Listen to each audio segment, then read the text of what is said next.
hapon. Lumilipas ang panahon, kabiyak ng ating gunitan.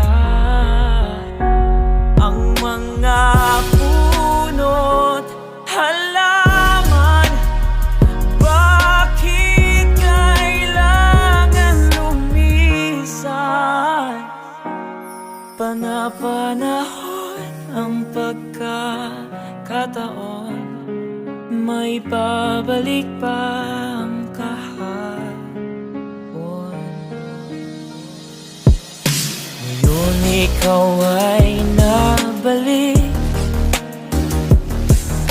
katulad ko rin ng iyong pananabik, na makita ang lahat